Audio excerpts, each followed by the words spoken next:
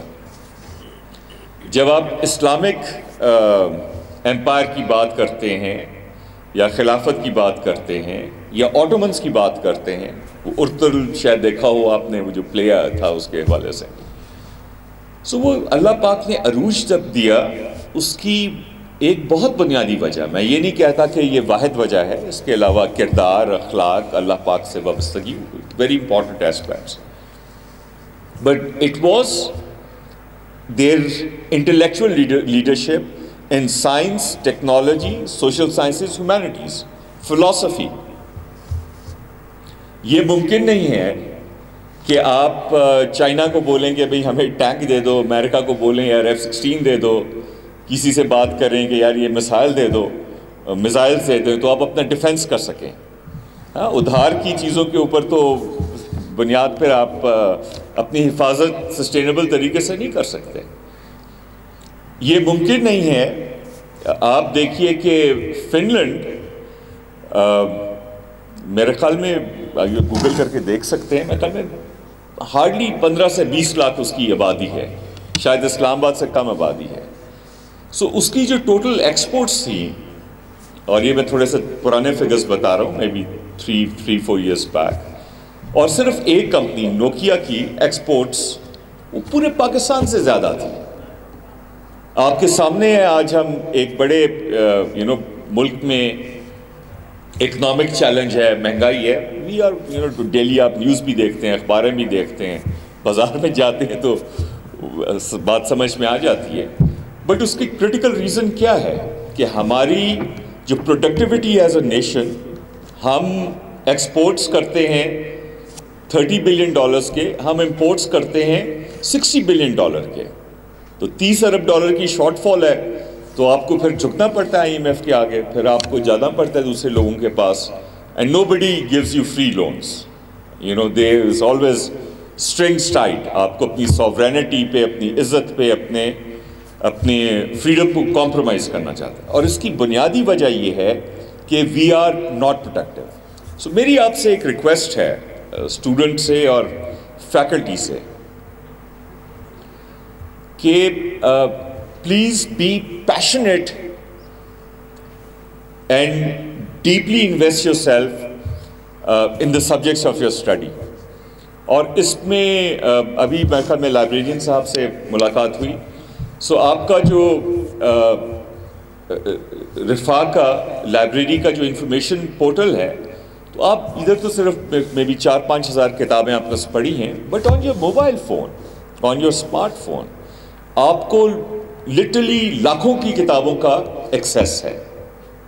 اگر آپ medical technology میں پڑھ رہے ہیں, یا آپ فزیوتھیراپی پڑھ رہے ہیں, یا computer sciences, what ever the area of your study is, تو آپ دیکھیں گے کہ آپ کو کٹنگ ایج جرنلز جو ہے وہ آپ کو اویلیبل ہیں.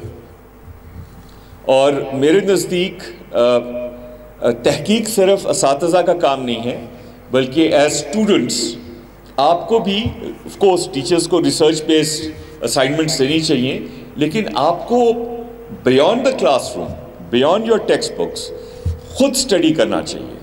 دیکھیں لرننگ ایکسلنس یونیورسٹی کی لیول کے اوپر آپ کو کوئی زبردستی تو کر نہیں سکتا بھائی, رائٹ. ٹیچرز ڈائریکشن دے سکتے ہیں, کبھی شاید تھوڑا بہت سختی بھی کر لیں, لیکن this passion has to come from you.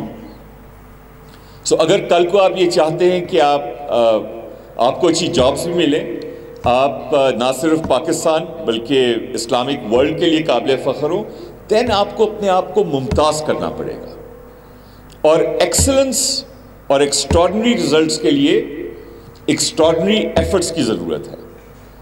یہ نہیں ہو سکتا کہ آپ اسی طرح پڑھ رہے ہوں اور اسی طرح کام کر رہے ہوں اور اسی طرح زندگی بسر کر رہے ہوں جس طرح باقی لوگ کر رہے ہیں تو آپ کو کوئی ایکسیپشنل رزلٹ مل جائے. ممکن نہیں ہے.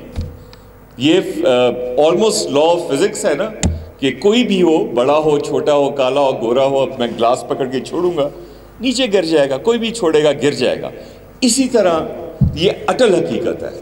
If you want to have extraordinary results in your life, then you have to make extraordinary efforts and extraordinary sacrifices. رفاہ میں ہماری in terms of future directional setting انشاءاللہ تعالی ہم یہ کوشش کریں گے کہ ہمارے کریکولمس اور ہمارا جو ایکیڈیمک ٹیچنگ میتھڈالوجی ہے اس کو پرابلم بیسڈ اینڈ ایکسپیرینشیل بیس پہ لے کر جائیں. یہ سب سے پہلے ہم نے جرنی شروع کی about 10 years back اپنی فیکلٹی آف میڈیسن میں, اسلامک انٹرنیشنل میڈیکل کالج جو اسلام آباد میں ہے. سو ماشاءاللہ it is the first medical school ان پاکستان جو کہ ٹوٹلی پرابلم بیسڈ لرننگ کے اوپر ہے, اور اس کا کریکولم ہے وہ یونیورسٹی آف میسٹرک نے اس کو ویلیڈیٹ کیا ہے, and it's only medical school جس کا کریکولم انٹرنیشنلی ویلیڈیٹڈ ہے. سو ہم یہ چاہیں گے کہ یہ ایکسلنس آپ کے باقی تمام ڈسپلنس کے اندر لے کر آئیں. میں ختم کرنے سے پہلے آپ سے چھوٹا سا واقعہ شیئر کرتا ہوں. جب میں باہر پڑھنے امریکہ پڑھنے گیا تو ہمارے فرسٹ سیمسٹر میں انگلش کا بھی یہ کورس میں نے لیا, اور پہلے ہفتے میں, اب یہ انگلش کا کورس تھا, کوئی سائنس کا کورس نہیں تھا, کوئی اس میں لیب ورک نہیں تھی, تو انہوں نے پہلے دن ٹیچر نے یہ ٹاپک ہمیں دیا کہ آپ, یہ 1986 کی بات کر رہا ہوں, ٹھیک ہے جی, this is what I don't know 36 years ago, right. So انہوں نے ٹاپک دیا کہ کلاس کا ہر فرد 3 اہم واقعات جو دنیا میں پیش آئے جس دن آپ پیدا ہوئے اس کے بارے میں ایک ایسے لکھے. So that was a question. اچھا, تب کے زمانے میں گوگل انٹرنیٹ تو امریکہ میں بھی نہیں ہوتا تھا. سو میں 25 اپریل 1968 کو پیدا ہوا. اب میرے تو فرشتوں کو خبر نہیں تھی کہ بھئی جس روز میں پیدا ہوا اس دنیا میں کیا ہو رہا تھا. So we had to go to the library, اور تب ہمارا وہ کارڈ کیٹلاگس کا آرکائیو سسٹم تھا وہاں پر. تو ہمیں اور وہ مائکرو فلمز ہوا کرتی تھی, نیوز ویک, ٹائمز, اخباروں کی. تو ہر بچے کو یہ انگریزی کی کلاس تھی, اس میں یہ سمپل ایسے لکھنے کے لیے ہمیں تحقیق کرنی پڑی, ریسرچ کرنی پڑی, پرانے آرکائیوز کھولنے پڑے, دیکھنا پڑا. اور مجھے آج بھی یاد ہے کہ 25 اپریل 1968 کو دنیا میں ایٹ لیسٹ میری نظر میں کون سے 3 اہم واقعات ہوئے تھے, کیونکہ میں نے اس کی تحقیق کی تھی. ٹھیک, سارے قابل قدر ٹیچرز بیٹھے ہوئے ہیں ماشاءاللہ, اور سینئر آپ سارے اسٹوڈنٹس بھی بیٹھے ہوئے ہیں. اب میرا ایک سوال اس پورے فورم سے, ڈاکٹر صاحب انکلوڈنگ یور گڈ سیلف. اچھا, سوال یہ ہے کہ جب ہم 9ویں 10ویں میں ہوا کرتے تھے, 11ویں 12ویں میں, تو ہمیں پاکستان اسٹڈیز میں قائد اعظم کے 14 نکات, 14 پوائنٹس آف قائد اعظم وہ پڑھائے جاتے تھے. میجر صاحب آپ نے بھی پڑھے ہوں گے. اچھا, اس کے رٹے لگاتے تھے کیونکہ بڑے امپورٹنٹ تھا اور ایگزام میں کوشچن آتا تھا. اچھا, اگر آپ مجھ سے آج پوچھیں کہ یار وہ 14 پوائنٹس کیا تھے, تو میں شرمندگی سے اس بات کا اقرار کروں گا کہ شاید 1 یا 2 پوائنٹس کے علاوہ مجھے تو کم از کم کوئی پوائنٹ یاد نہیں ہے. آپ میں سے کسی کو یاد ہے؟ سب نے رٹے لگائے تھے. آپ لوگوں میں جنہوں نے ابھی بھی FSC کیا ہو, شاید ہماری بیٹیوں کو بیٹوں کو کچھ یاد ہو. اچھا وجہ کیا ہے؟ جب آپ روٹ لرننگ کرتے ہیں نا, اور جب ٹیچرز, اور یہ اسٹوڈنٹس کا قصور نہیں ہے, یہ چیلنج ٹیچرز کا ہے کہ آپ کس طرح پڑھاتے ہیں, کس طرح کی اسائنمنٹس کرتے ہیں, دیتے ہیں اسٹوڈنٹس کو. سو اگر آپ روٹ لرننگ کریں گے, رٹا کریں گے, ایگزام پاس کر لیں گے, اچھے نمبر بھی لے لیں گے, A گریڈ بھی آ جائے گا, لیکن علم نہیں حاصل کر پائیں گے, بھول جائے گا وہ. آئی ریممبر جب اگین FSC کا ایگزام دیا, I was a pre engineering student, تو اور مجھے نمبر یاد نہیں ہے لیکن فزکس کے مجھے آج بھی نمبر یاد ہیں. تو میرے کوئی 92% مارکس آئے. تب کے زمانے میں فرسٹ ایئر سیکنڈ ایئر کا وہ کمپریہنسو اکٹھا ہی ہوتا تھا 2 سال کے بعد. اور میں آج بھی یہ سمجھتا ہوں کہ وہ مارکس ور ایبسلیوٹلی انڈیزروڈ. وہ گلٹ میرے اندر آج بھی ہے اس 92% مارکس پہ, اور اس وجہ سے مجھے وہ یاد ہے. وجہ کیا کہ ہمارے ٹیچر بڑے اچھے تھے, وہ بڑے ایکسپرٹ تھے اس بات پہ کہ امتحان میں FSC میں کون سے امپورٹنٹ ٹاپکس ہوتے ہیں. تو فزکس میں تب میرے خیال میں 20 یا 21 چیپٹر ہوا کرتے تھے. سو انہوں نے بڑے طریقے سے ہمیں 5 چیپٹر پڑھائے تھے. So that is only 25% of the entire course of physics that I prepared, and I got 92% marks, which I should have failed it. Board examination میں, یہ فیڈرل بورڈ کی میں بات کر رہا ہوں. سو یہ it depends a lot. سو آپ ایک چیز کا ذہن میں رکھیں کہ آپ کا مقصد, چاہے کوئی بھی آپ کا فیلڈ آف ڈسپلن ہے, it's not about just getting good grades and passing the examinations and getting in the good books of the teacher. یہ مقصد نہیں ہے. You are here to seek knowledge, اور آپ کو ایکٹیو نالج سیکر بننا چاہیے. ہم نے رفا میں اباؤٹ اے ایئر بیک یہ جو کورسیرا ہے, اگر آپ اسٹوڈنٹس شاید جانتے ہو, اس a virtual learning platform, تو یہ پورا کورسیرا جو ہے اس کی جتنی آفرنگز ہیں وہ رفا نے, ہم نے وہ خرید لی. سو رفا اسٹوڈنٹس اینڈ دا فیکلٹی, اب مجھے میرے علم میں نہیں ہے کہ یہ چکدرا میں ڈاکٹر صاحب اویلیبل ہے. سو اسٹوڈنٹس, آپ کا کوئی بھی ٹاپک ہے, آپ جائیں اور اسٹڈی کریں. آپ کو ہارورڈ کے ٹیچرز کا, دنیا کی بہترین یونیورسٹی کے نوبل پرائز ونرز کے ٹیچرز کا آپ ہی کے سبجیکٹ میں آپ کو کورس ورکس مل جائیں گے. Do those certificate courses. ضروری نہیں ہے اس حد تک محدود رکھیں آپ اپنے علم کو جس حد تک صرف آپ کے ایگزام میں آنا ہے. سو انشاءاللہ تعالی I believe that you are the future of Pakistan, and with hard work, with passion for excellence, inshallah you'll make Rifa proud and you'll make Pakistan proud. Jazakallah khair. Assalamu alaikum. With Iqbal sir for dua.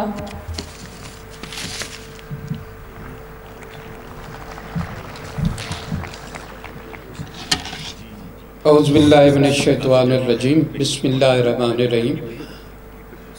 رب اشرح لی صدری ویسر لی امری واحلل عقدۃ من لسانی یفقہوا قولی.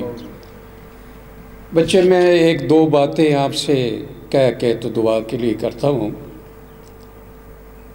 جیسے ڈاکٹر صاحب نے ارشاد فرمایا کہ اس وقت جو اخلاقی گراوٹ ہے وہ بہت زیادہ تیزی کے ساتھ یونیورسٹیوں میں دیکھنے کو ملتی ہے. قرآن مجید فرقان حمید میں ارشاد ربانی ہے, نفس و ما سواہا فالہمہا فجورہا و تقواہا قد افلح من زکا و قد خاب من دساہا. By life, by one who made it perfectly, put into the heart the quality of good and evil. Indeed, who purifies himself and lies in good, he is lost or surrounded himself in the evil. اللہ نے انسانی micro chips میں اچھائی اور برائی کرنے کی تفریق رکھ کے بھیجا گیا ہے. اس کے لیے PhD اور MPhil کرنے کی ضرورت نہیں ہے. ہر آدمی کو پتہ ہے کہ اچھائی کیا ہے اور برائی کیا ہے. اور جس معاشرے کے اندر اخلاقی قدریں گر جاتی ہیں وہ معاشرے زیادہ دیر ترقی نہیں کر سکتے. اہم خیر ام قوم تبع والذین من قبلہم اہلکنا منہم کانوا مجرمین. Are they better? Are the folk of Tuba or those before them? we destroy them, surely they were guilty. No people can escape the consequences of moral decadence. جب انسانی اور اخلاقی قدریں گر جاتی ہیں وہ معاشرے تباہ و برباد ہو جاتے ہیں. تو سچی بات یہ ہے کہ یہ جو آئیڈیا پرسیو کیا گیا تھا، کبھی آپ دیکھیں میں دوسری یونیورسٹیز میں P H D M phil کے وائوے کے لیے جاتا ہوں، میں دل کی اب اچھا نہیں لگتا کہ اس فورم پہ ایسے بات کی جائے. اللہ یقین کرے میرے بچے، ایسی یونیورسٹی اور ایسی ویلیوز آپ کو کسی یونیورسٹی میں نہیں ملے گی. اللہ ان لوگوں کو جوار رحمت میں بہت ہی بلند درجے دے جنہوں نے اس آئیڈیا کو پرسیو کیا اور ایگزیکیوٹ کیا، اور آج جو ہے یہ خیر کی فارم میں جا رہا ہے. میرا اللہ قرآن میں کہتا ہے اِنَّ أَحْسَنْتُمْ أَحْسَنْتُمْ لِأَنفُسِكُمْ وَإِنَّ أَسَأْتُمْ فَلَهَا. If you do good, you do good your own soul. If you do evil, it is for them like manner. نہ ہم کسی کے ساتھ بھلا کرتے ہیں نہ کسی کے ساتھ برا کرتے ہیں. بھلا کرتے ہیں تو وہ بھی اپنے ساتھ، برا کرتے ہیں تو وہ بھی اپنے ساتھ. یہ یونیورسٹی کی جو انتظامیہ نے، جن لوگوں نے اس آئیڈیا کو پرسیو کیا اور خوبصورت طریقے سے ایگزیکیوٹ کیا، آپ بچے جا کر کسی یونیورسٹی میں بھی چلے جاؤ، اتنا حسین ماحول اور اتنا اعلیٰ جو ہے وہ ان کی فاؤنڈیشن یا ان کے جو تصورات تھے، اللہ ان کے درجوں کو بلند کرے گا، جو اس گئے گزرے دور کے اندر بھی اللہ کے فضل سے بہت سی ویلیوز جو ہے اس یونیورسٹی کے اندر جو ہے پریکٹس کی جا رہی ہیں. آپ سب سے گزارش ہے ایک دفعہ درود شریف پڑھ لیں اور ایک دفعہ ان کے لیے، اس قوم کے لیے ان کے دل میں ہمدردی ہو، لوگوں کے لیے خیر